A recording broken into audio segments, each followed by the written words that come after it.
Olá, seja bem-vindo ao canal Sou Concurseiro, canal que foi criado com o propósito de preparar para o concurso da Polícia Penal. Foi criado no ano de 2022 e desde então eu, naquela época, trazia alguns vídeos, sobre alguns temas que eu acreditava ser pertinente e presente no edital da Polícia Penal. Foi um concurso bastante concorrido, contou ali com cerca de 209 mil inscritos, conforme pode ver na notícia. Com a graça de Deus, o plano ali, na época, por mais improvisado, ele deu certo. Porque eu precisava de uma forma de assimilar muito conteúdo, conseguir uma boa nota na prova objetiva e redação, e daí surgiu o projeto, a ideia de trazer o conteúdo aqui para o YouTube, para o Instagram, justamente compartilhando um pouco desse conhecimento, porque eu desconheço a melhor forma de aprender do que ensinar.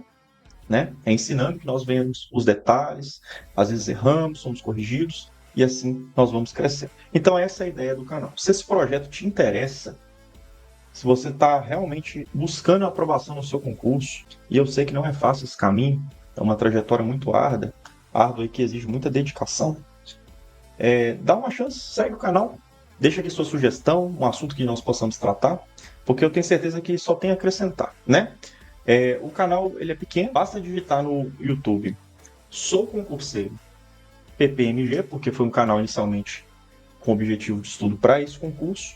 E aqui, Sou Concurseiro 1633. Se inscrever e deixar a sua sugestão. Também criei um Instagram, revisa.concurseiro. Eu conto com você lá, certo? Sobre o concurso da Polícia Penal, coincidência ou não, o governo anunciou um novo edital que deve sair no segundo semestre de 2025, contando com 1.178 vagas. Não deixa para preparar em cima da hora, se esse concurso for do seu interesse. É uma carreira que ela traz muitos desafios, mas ela também traz muitas oportunidades, Falando em oportunidades, nós vamos trabalhar hoje justamente a Lei de Improbidade Administrativa, a Lei 8429 de 92. Mas ela é uma lei antiga de 92, não sei se é seu primeiro contato, se você é da área jurídica, mas essa lei ela sofreu alterações no ano de 2021. Então, apesar dela ser de 92, ela é uma legislação que sofreu muitas alterações. O nosso examinador ele quer justamente pegar isso. E, além disso, também tem algumas questões doutrinárias. A ideia inicial do canal aqui não é trazer, de fato, uma aula, slides e tudo mais, mas é justamente revisar o conteúdo junto com você. Então, um erro ou outro pode ser que aconteça, porque o conhecimento é limitado, mas eu vou me esforçar para tentar trazer o melhor conteúdo. Então deixa também sugestões de matérias que nós possamos tratar, certo? E antes da gente avançar, passando aqui esses avisos iniciais, é interessante a gente frisar o que apareceu no início do vídeo. Em busca da excelência. Se você estiver em busca da excelência, não se contentar em fazer apenas o que é o básico, eu tenho certeza que esse projeto ele vai dar certo. Assim como deu certo para mim, eu consegui a aprovação nesse concurso. Estou em busca de uma segunda aprovação na área agora jurídica. Eu tenho fé que você também consegue. Basta a gente não desistir, colocar nas mãos de Deus e fazer a nossa parte, tá? Bom, eu trouxe aqui um roteiro do que eu estou pretendendo trazer aqui neste vídeo. Eu vou trazer aqui o fundamento, da onde que vem aqui a questão da improbidade administrativa. Vamos trabalhar os sujeitos da lei, a quem ela se dirige, quem pode ser responsabilizado, quem é o sujeito ativo, passivo, se ela se aplica a particulares ou não. A questão do elemento subjetivo da improbidade administrativa também. A responsabilização desse elemento subjetivo. E também vamos debruçar sobre o artigo 9º, 10º e o artigo 11 desta lei, que é o coração da lei de improbidade administrativa. Assim como no Código Penal, a lei penal ela vai, de forma taxativa, trazer as hipóteses típicas de tipificação daquela conduta. O artigo 9º, 10º e o artigo 11 também vão trazer essas hipóteses do que é a improbidade administrativa. E nós temos aqui algumas ideias para a gente tentar assimilar esse conteúdo, porque se o examinador quiser pesar a mão, não tem jeito. Sobre as sanções, nós vamos fazer a correlação dessas sanções, fazer algumas diferenciações para também tentar assimilar. E, por fim, trabalhar com a questão da prescrição e algumas nuances da jurisprudência, certo? Bom, deixa eu abrir o material aqui, para facilitar que a gente acompanhe. O site do Planalto mesmo. Sobre a questão o nosso primeiro tópico, a questão do fundamento. Da onde se encontra o fundamento da improbidade administrativa? Porque a improbidade administrativa, o que ela é? Antes da gente avançar, sair lendo a lei. É pensar que improbidade é algo que não é probo, é algo que, portanto, é desonesto, é desleal, é imoral.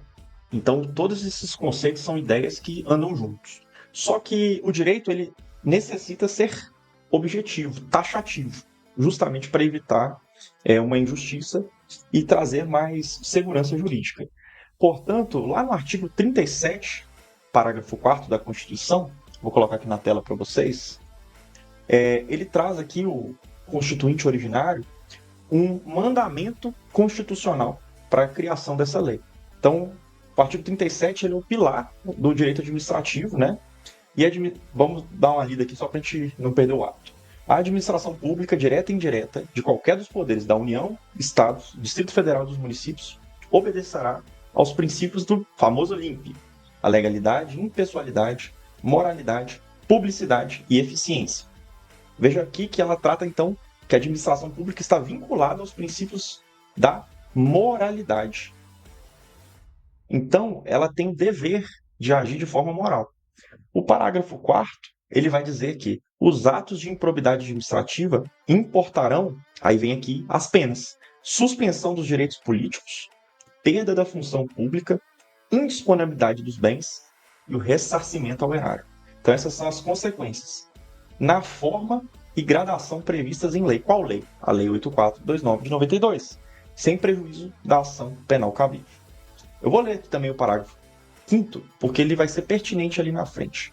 Ele diz que a lei estabelecerá os prazos de prescrição para os atos ilícitos praticados por qualquer agente, servidor ou não, que causem prejuízo ao erário. Essa parte que eu queria frisar. Ressalvadas as respectivas ações de ressarcimento. Nós vamos ver que na improbidade administrativa existem hipóteses de imprescritibilidade e nós temos que saber diferenciá-las, porque isso cai em concurso. Além disso, tem também a repercussão no artigo 15, que é uma das consequências da improbidade administrativa.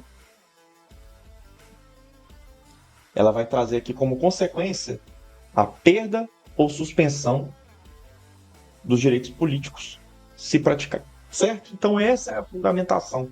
Da onde que nasceu a lei de improbidade administrativa? Ela vem de um mandamento constitucional previsto no artigo 37. A Constituição manda, portanto, que seja tutelada a atividade administrativa. O servidor público, o contratado, ele, quando age, ele tem que agir em estrita observância da legalidade, ele tem que observar os princípios da administração pública e ele não pode utilizar-se da máquina pública a seu bel prazer.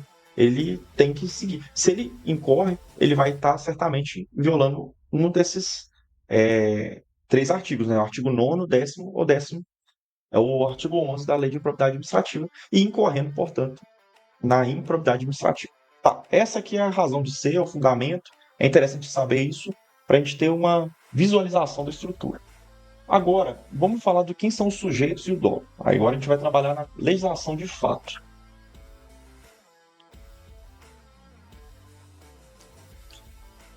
Sobre o dolo, a lei ela vai trazer o quê?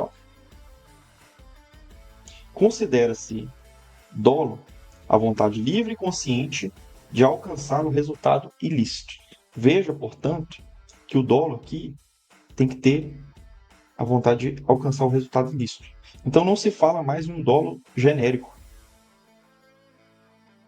O dolo genérico ele não é suficiente para poder caracterizar a improbidade administrativa. O parágrafo 2º exige que tenha vontade livre e consciente de alcançar o resultado ilícito daquilo ali. O agente, ao praticar uma das condutas do artigo 9º, 10º e o artigo 11, ele precisa ter esse desejo livre e consciente. Tá. O mero exercício da função, desempenho de competências públicas, sem comprovação do ato doloso, afasta a responsabilidade. É justamente o quê? O legislador ele blindou muito o gestor. Antes, havia ali a possibilidade do dolo genérico e no artigo 10º, se eu não me engano, a questão da culpa. Hoje essa possibilidade ela já está enterrada.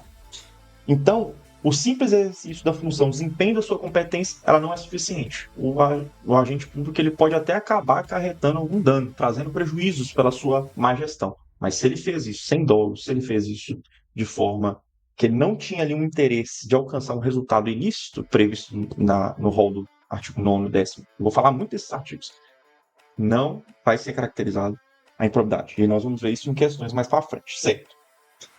Sobre sujeitos.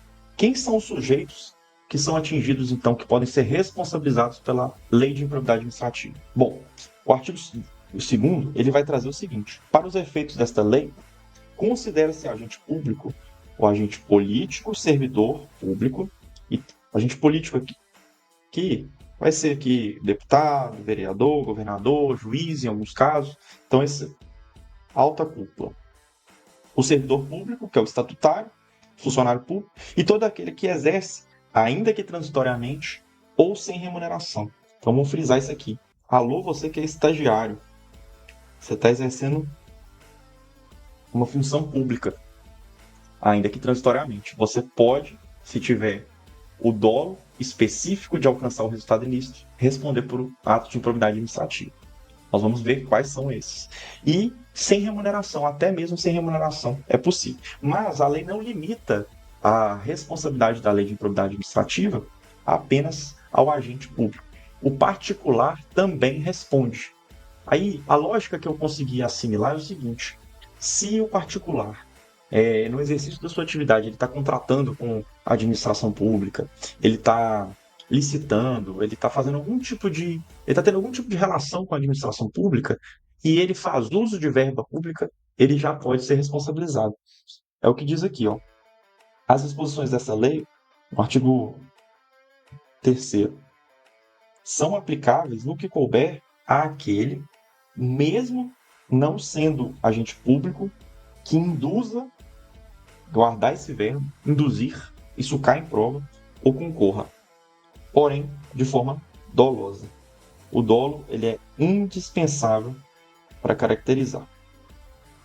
Então, de forma dolosa. Fechou. Então, todas as vezes que aparecer que fulano ali na FGV gosta muito de contar casos, né? Fulano praticou a conduta de forma culposa. Não é improbidade. Pode acarretar em outro tipo de circunstância, conforme nós vamos ver, porque a improbidade administrativa ela é uma esfera autônoma. Ela permite a responsabilização da pessoa nas outras esferas do direito. Então, esfera civil, esfera penal, administrativa. Mas, para se falar de ação de improbidade administrativa, que vai ser proposta no primeiro grau, no juízo ali, conforme a competência, tem que ter o dolo. Ele é indispensável. Sobre a questão da pessoa jurídica de direito privado, elas não respondem pelo ato de improbidade que venha a ser imputado à pessoa jurídica, em regra, salvo se comprovadamente houver participação em benefícios diretos. Então, para você responsabilizar sócio, cotista, diretor e os demais colaboradores, ou seja, as pessoas físicas que estão ali em conjunto com a pessoa jurídica, tem que se falar em uma participação em benefícios diretos para essas pessoas, caso que responderão nos limites de sua participação, que é a culpabilidade. Deixa eu ver se tem mais alguma coisa que a gente pode ressaltar aqui sobre os sujeitos.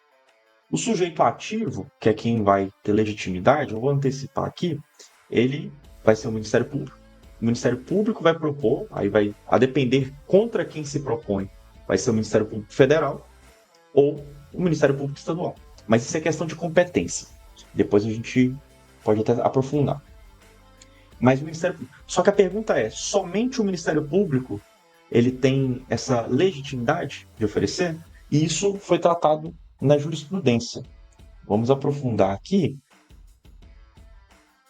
porque isso cai em concurso.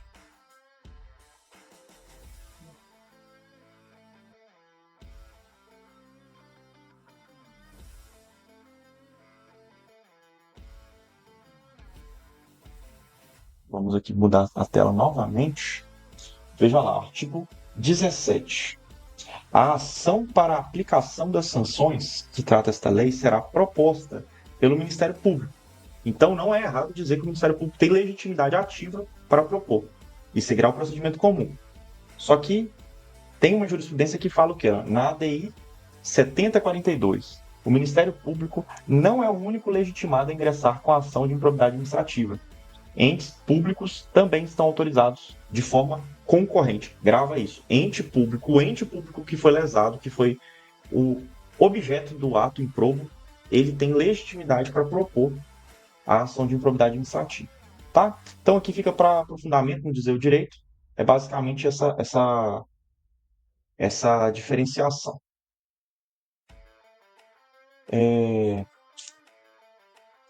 Sobre legitimidade, deixa eu ver se tem mais algum ponto que a gente pode trabalhar dos sujeitos.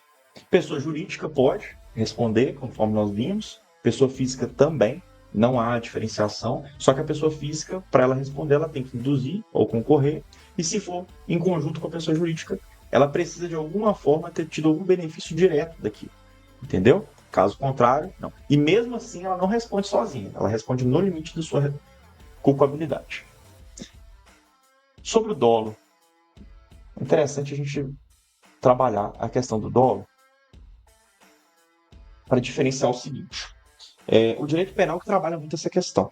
O dolo, ele nada mais é do que a vontade livre e consciente. Só que essa vontade livre e consciente de fazer algo, por si só, é o que se chama dolo genérico. Ele tem que ter um resultado a mais. Você tem que ter um resultado específico. E aí eu vou ter que utilizar, como um exemplo para ilustrar, vou pegar aqui o artigo 9º. Constitui ato de improbidade administrativa, importando enriquecimento ilícito, ao ferir, mediante a prática de ato doloso, qualquer tipo de vantagem patrimonial indevida. Tá. Então isso aqui, ó, vantagem patrimonial indevida. Você está querendo auferir, ou seja, por isso que ele se enquadra no enriquecimento ilícito. Você está querendo adquirir, através da máquina pública, uma vantagem. Você tem um cargo. Ah, mas isso vai dar alguma repercussão no direito penal? Corrupção? É possível. Peculato? É possível. Mas isso aí é no direito penal. São esferas independentes. Aqui falando de improbidade administrativa, aí exige esse dolo a mais. Então, se o sujeito ele pratica o dolo de auferir uma vantagem patrimonial em razão do exercício do cargo, mandato ou função, e aí aqui vão pegar um desses incisos para ver se se encaixa. Por exemplo, permuta ou locação ou aquisição de bem móvel ou imóvel a preço superior. Então aqui o agente que ele está intermediando, ou então ele está fazendo diretamente algum bem para que a administração pública possa alugar, por exemplo, um prédio para colocar a instalação lá de algum órgão público, departamento, enfim. E ele usa dessa função com esse dolo específico. Isso aqui é carretaria. Então, sobre o dolo, acho que ficou mais fácil de ilustrar trazendo esse aqui. A gente vai necessariamente ter que falar disso aí quando a gente for abordar. Sobre os atos. Vamos aproveitar aqui então para trazer alguns detalhes.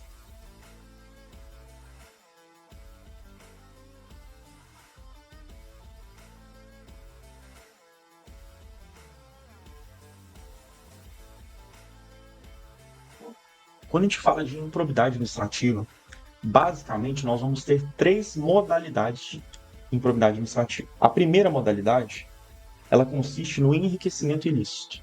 Então você pode ver que todos os verbos que vão aparecer aqui é de alguém que está enriquecendo às custas da administração pública. Ou seja, utilizando dinheiro público, erário público ou então algum bem público. Você pode ver, receber, perceber e por aí vai. Utilizar. Então os verbos, para facilitar, eu já coloquei eles aqui. Ó. É memorizar esses verbos. Receber, perceber, aceitar, adquirir, incorporar, usar. Então vou dar um exemplo aqui. Por exemplo, a pessoa ela trabalha num ente público, na prefeitura, por exemplo, e ela tem acesso ali a caminhão. E ela precisa fazer um frete. O frete ali, ela vai lá e faz um orçamento a R$700, mais ou menos. Ora, ela faz uso, então, do seu cargo, ou então o acesso que o seu cargo dá, e consegue ajustar ali dentro, utilizando o caminhão da administração pública municipal, para fazer o frete para ele. Isso aqui, você vai falar assim, mas ele não pegou dinheiro, ele não roubou ou fez o peculato, cometeu o peculato do caminhão, mas ele se utilizou de um bem público de forma indevida. Então, se ficar caracterizado aqui um dolo específico disso, ele responde. Por quê? Porque houve um enriquecimento ilícito. Essa questão também da aquisição, permuta ou locação. Sempre que aparecer locação de bem imóvel ou alienação, permuta e alienação e locação, nós vamos correlacionar com enriquecimento ilícito. A segunda modalidade de enriquecimento ilícito, ela vai trazer uma outra ideia, mas também não é complicado, exceto quando o examinador ele realmente quer pesar a mão. O artigo 10 são as causas de lesão ao erário. Então, toda conduta aqui ela vai ser direcionada, a forma que eu consegui visualizar, na figura de um gestor ou a pessoa, uma autoridade que ocupa uma função, e ela vai facilitar. Então vamos pegar o exemplo do caminhão que eu havia passado. Esse caminhão, você, né, no exemplo lá, você era um funcionário que integrava o município. E você, utilizando a função, você pediu que alguém fornecesse esse caminhão. Essa pessoa que te fornece esse caminhão, ela está facilitando. Então ela pode responder por essa hipótese de causa, que ela pode responder como uma causa de lesão ao erário. Entende? Então, dentro da mesma conduta, do mesmo fato, você consegue enquadrar dois tipos de improbidade administrativa. Na primeira, de quem usa, ou seja, está se enriquecendo ilícito, a pessoa que queria fazer o frete. E o segundo é que permite. Ele está na figura de gestor, de autoridade, e ele está permitindo que um terceiro, ainda que esse funcionário público seja, cause dano ao erário. Utilize indevidamente, fora dos objetivos, aquele bem. Entendeu? É uma forma. Aí, de novo, é guardar quais são os verbos, que com os verbos já facilita a compreensão. Daqui a pouco a gente volta pincelando isso aqui.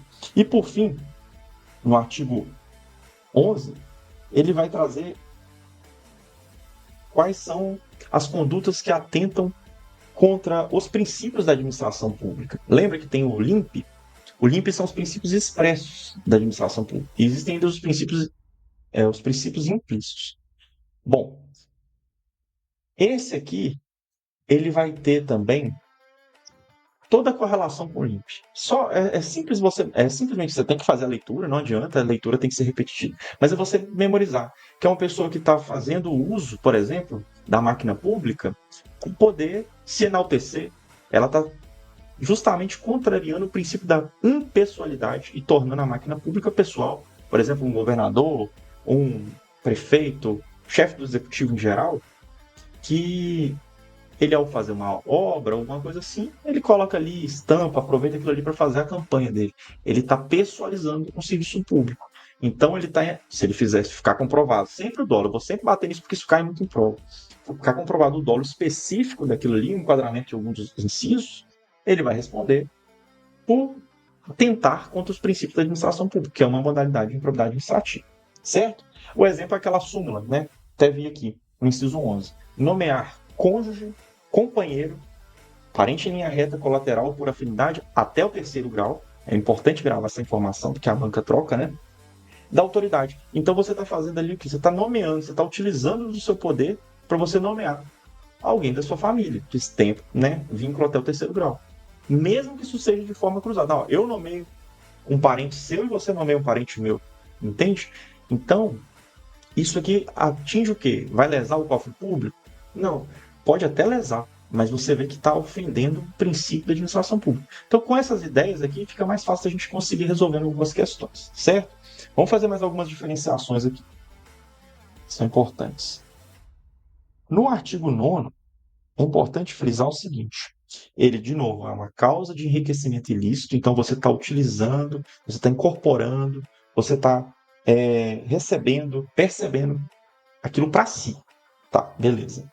Só que a legislação ela não traz a modalidade omissiva disso. Você só tem a conduta comissiva.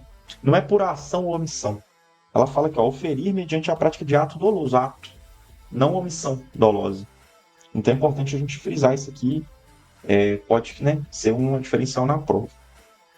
E de novo, eu não vou de fato fazer a leitura de todos porque ela não vai solucionar, mas vamos lá. Receber para si ou para outrem dinheiro, bem móvel, imóvel ou qualquer outra vantagem, direta ou indireta, a título de comissão, percentagem, gratificação ou presente de quem tem interesse, direto ou indireto, a ser favorecido, atingido ou amparado por ação ou omissão decorrente das atribuições do agente público. Então aqui é o seguinte, você tem uma atividade, você exerce, você tem uma atribuição e você recebe um presente, você aceita esse presente desse terceiro, né? Então, é uma questão que você pode estar utilizando da sua atribuição para poder se enriquecer. É basicamente gravar essas ideias aqui. O que mais me chamou a atenção é o inciso 2 e o inciso 3, que é esse da locação, e o do inciso 5, que ele vai falar dos jogos de azar, lenocínio, expressão que a CESP, vez ou outra, traz, e narcotráfico. Receber vantagem econômica de qualquer natureza, então é vantagem econômica, mas não significa necessariamente que é dinheiro, direto ou indireto, para tolerar a exploração, a prática de jogos de azar, lenocínio e narcotráfico. Vamos ver aqui, para a gente não ficar na dúvida, o que seria lenocínio. Lenocínio, o conceito é constranger alguém, explorar, estimular ou favorecer o comércio carnal ilícito. Esse aqui é o conceito. Alô, CESP, que adora esses termos diferentes. O exemplo que eu falei aqui, ó. Um estagiário pode responder por isso aqui. Receber vantagem econômica de qualquer natureza, direta ou indireta, para fazer uma declaração falsa sobre um dado técnico.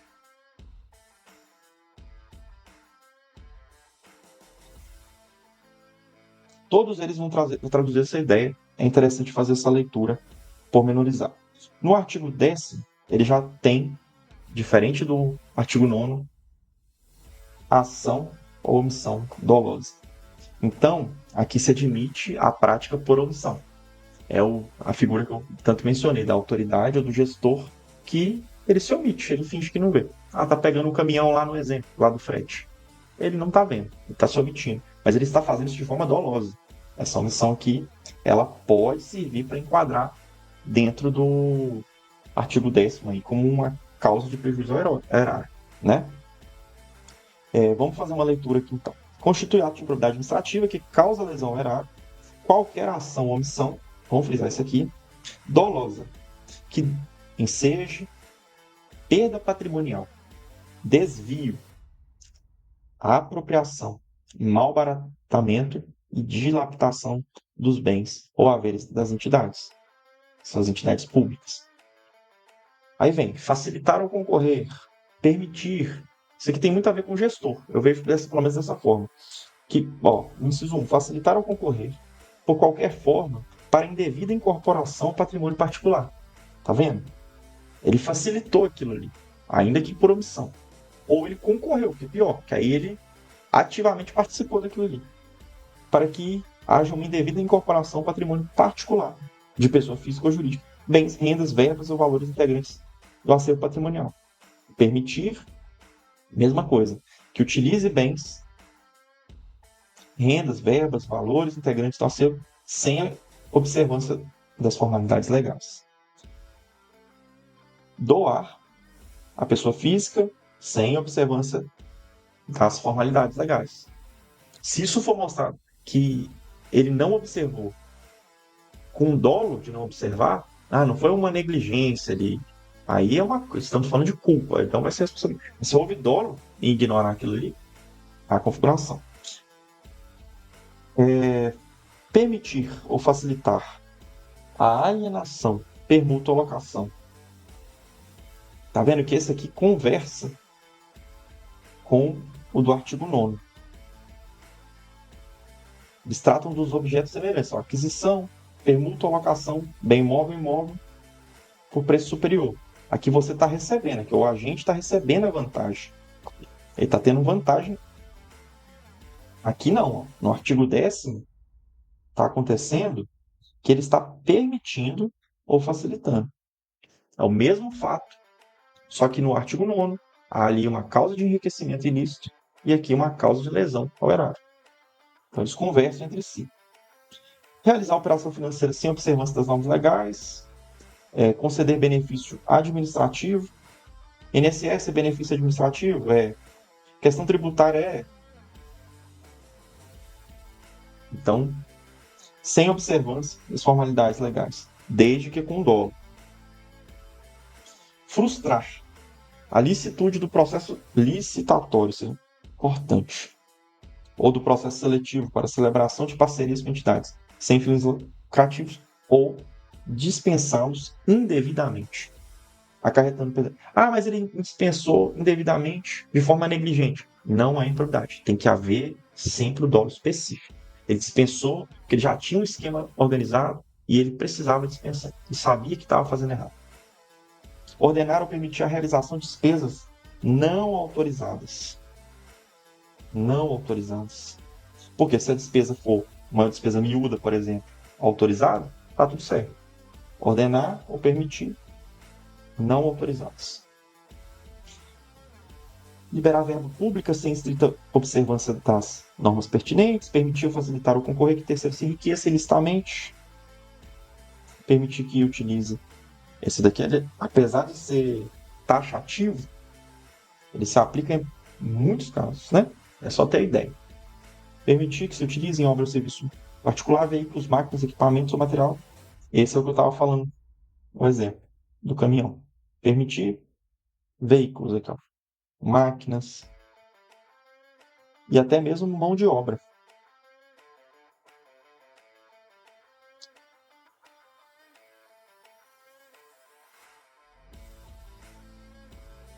Celebrar contrato de rateio. Esses aqui é interessante ter em mente, inciso 15, que é o rateio e consórcio público. Já é uma coisa que a banca de vez em quando gosta de cobrar. Então, sem prévia dotação orçamentária, ora, você está assumindo um rateio de um consórcio público. Um consórcio público, em regra, ele vai se destinar para exercer um serviço público. Então, você está assumindo uma despesa, você está assumindo um gasto público sem ter uma dotação. Você está lesando. Se isso, de novo, for de forma dolosa, específica, ele vai responder. Muito difícil de comprovar, né? Mas facilitar ou concorrer por qualquer forma para incorporação ao patrimônio particular de pessoa física ou jurídica, bens, rendas ou valores públicos transferidos pela administração pública a entidades privadas mediante celebração de parcerias. Esses demais aqui eu vou avançar, faça a leitura depois aí silenciosa. A gente vai vendo algumas coisas em questões, senão a gente não consegue avançar e o vídeo fica muito longo. Parágrafo 1º. Nos casos em que a inobservância das formalidades legais ou regulamentares não implicar perda patrimonial efetiva, não ocorrerá a imposição de ressarcimento. Isso é muito importante. Esse parágrafo primeiro aqui. Ele já foi cobrado, tanto que ele está destacado aqui. Nos casos em que a inobservância. Então vamos destacar muito bem aqui. Inobservância das formalidades legais. Viu que vários incisos falou? Houve ali inobservância, não observou as formalidades legais. Não implicar perda patrimonial efetiva, houve dano, mas o dano é insignificante, um salário mínimo, enfim. Não ocorrerá a pena a imposição de ressarcimento. Vedado o enriquecimento sem causa das entidades. Artigo 1º, que são as entidades lá da administração pública. A mera perda patrimonial decorrente da atividade econômica não acarretará em improbidade administrativa, salvo se comprovado o ato doloso praticado com essa finalidade. E agora nós vamos para os atos que atentam contra os princípios. Quando nós formos para as penas, então é interessante a gente já construir esse raciocínio o seguinte. É interessante a gente pensar o seguinte. O artigo 9º e o 10º, eles andam muito juntos. Veja que o artigo 10º que conversa com os incisos do artigo 9º. E questão de gravidade, enriquecer é uma conduta mais... Enriquecer de forma ilícita, né, utilizando a máquina pública, é uma conduta mais grave do que a de causar lesão ao erário, né? Por que eu estou dizendo isso? Por causa das penas que vão ser arbitradas. E dos três, os princípios é o diferentão, porque eles vão ter penas diferentes, a gradação é diferente e algumas penas não vão ser aplicadas nesse caso. Tá, vamos observar aqui, ó. Questão da ação e omissão também está presente, sendo que no artigo 9º não existe isso, mas no artigo 11, das causas que atentam contra os princípios da administração pública, nós temos essa previsão. Aí, quais são os deveres? Honestidade, imparcialidade e legalidade. É aquilo que a gente estava falando, ser honesto, ser probo, né? É ser correto. Revelar fato ou circunstância de que tem ciência em razão das atribuições ou que deva permanecer em segredo, propiciando beneficiamento por informação privilegiada. Vamos lá. Mercado financeiro. No caso do mercado financeiro, vamos pensar o presidente do Banco Central, tanto de informações que esse cara não tem. Ou então, servidores que trabalham ali na CVM. Essas pessoas, elas têm uma obrigação vinculada à sua atividade ali pública de manter o sigilo das informações. Então, se ela revela de forma dolosa, ela vai incorrer nessa figura aqui, colocando em risco a segurança da sociedade e do Estado. Negar publicidade aos atos oficiais. Então você, veja bem, exceto em razão da sua imprescindibilidade, se não tiver motivado na questão de segurança, porque a regra na República é a publicidade. Nós temos a regra. Algumas coisas aqui, elas são claras. Por exemplo, a regra é prescrever. Nenhuma pretensão se durar para sempre, né? De forma excepcional, quando fundamentado na segurança da sociedade e do Estado, ou de outras hipóteses instituídas em lei, que é a segurança pública, né? A questão de intimidade privada, coisa assim. Aí se admite. Então, negar a publicidade, exceto nessas hipóteses, constitui ato de improbidade administrativa. Frustrar em ofensa à imparcialidade, tá vendo? A imparcialidade, um princípio. O caráter concorrencial do concurso público, do chamamento, procedimento licitatório, eles têm que ser o quê? Impessoais. É um princípio previsto lá no artigo 37. Com vistas à obtenção de benefício próprio, direto ou indireto.